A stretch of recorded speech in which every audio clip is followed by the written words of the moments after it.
Nasaan yung cutter ko na? No. This is the cutter that I purchased long time ago from Rocky Mountain Orthodontics. Yan, 1991. Ang talas-talas pa rin hanggang ngayon. Because I feel that, you know, quality always go with price. Ito na lang yung pinapakita natin, ibang-iba yung metal ng cutting parts sa body part of the instrument. See that? Itim. It's a tungsten carbide. Right? Now, this is a crimping plier. You see there's a triangle base, triangular part. Yan dapat ang ma-maintain yung sharpness niyan. Yan, nakita nyo? Yung tip of the triangle or the apex of the triangle. The moment that apex starts to dull down, your crimping will fail. Magpe-fail kayo sa crimp. Magugulat kayo pag hilan, pag sabit niya na elastic, yung crimpable part is no longer there. Now, what else do we have? This is the male and female part, right? Of the torquing instrument, right? This is the torquing plier. Diba? Individual to torque. Yan. Ito yung grasping, ito yung torquing. Whether you do the negative torque or the positive torque. Maliwanag na. What else do we have? We also have the cinch back plier.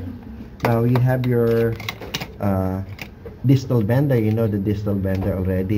Ito, I keep on seeing people using this.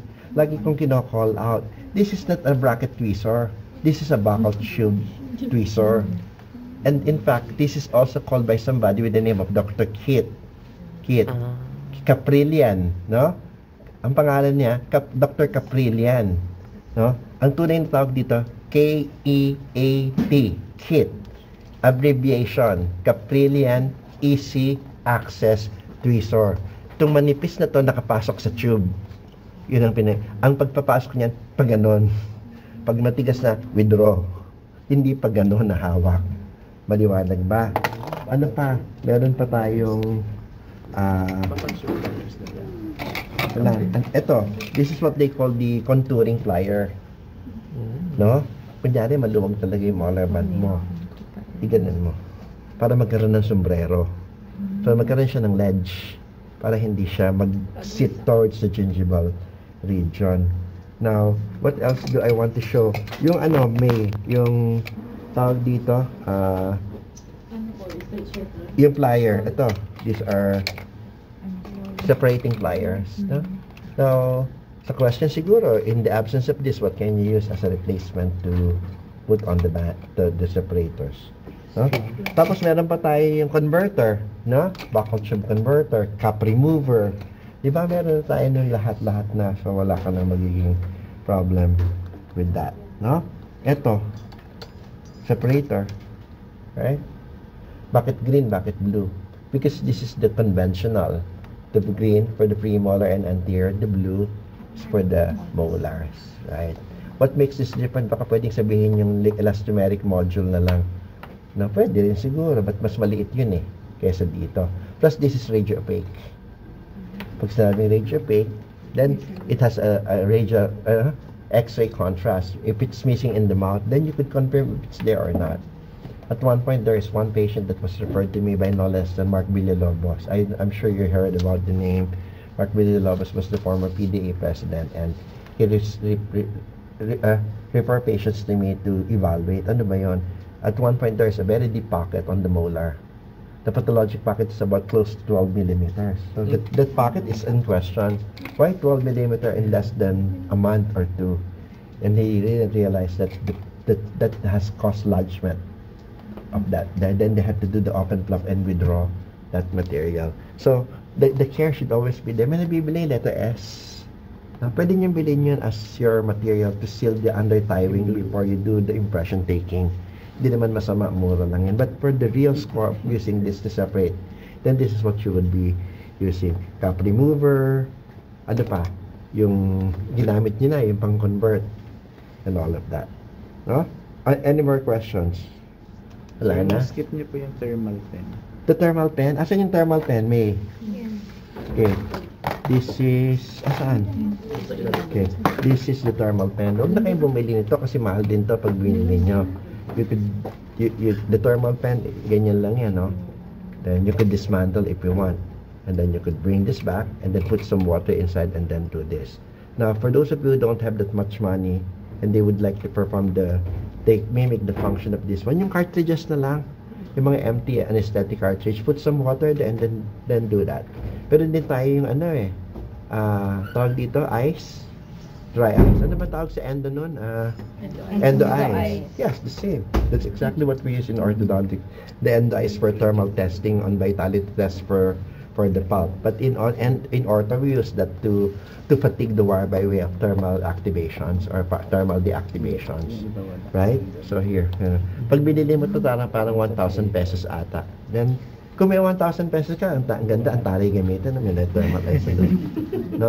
Kaysa blocking yellow, ilalagay mo doon. No? Tulo-tulo na yung laway, yung basa dito sa bibig ng pasyente. No?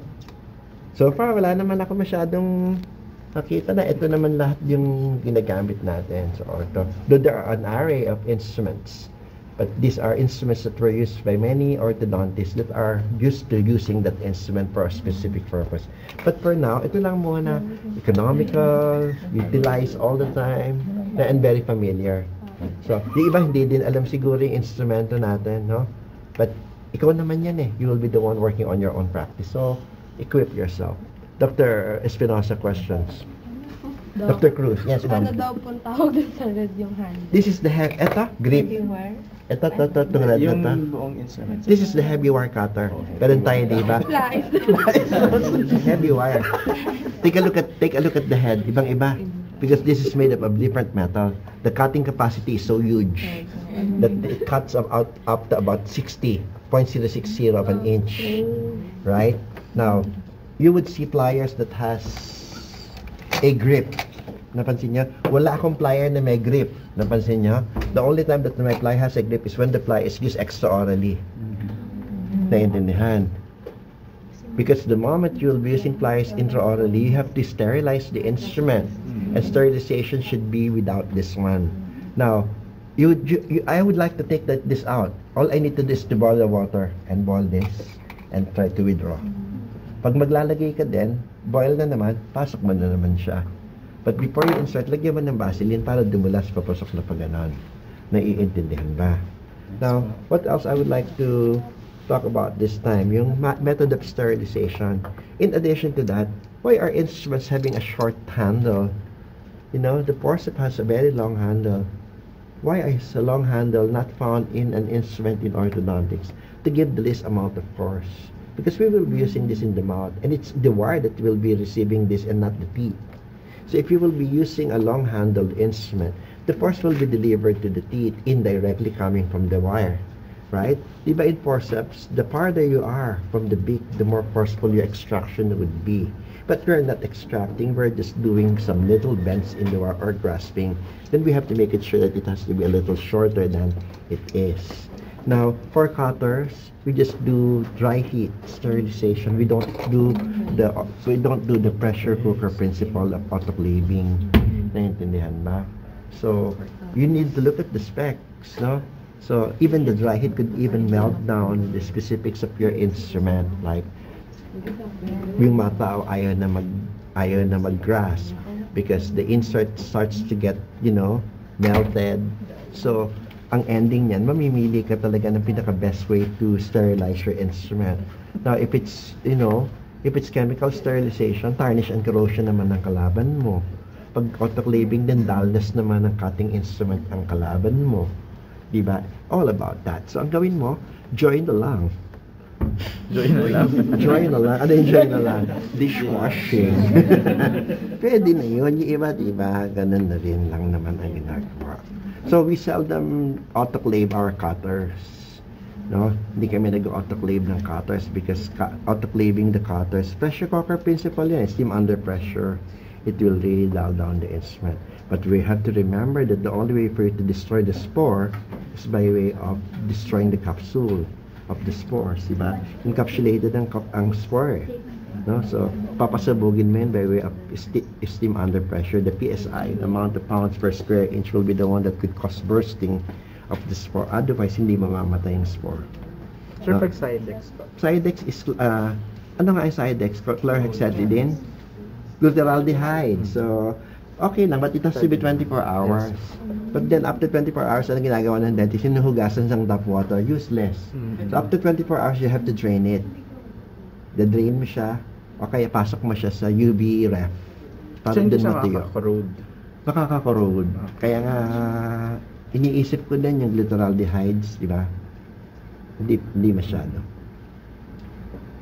Oh, may gumagamit pa ba ng Sidex? Sa mga dental mission ko na lang nakikita yon, no? Babad-babad kuno-kuno, di ba?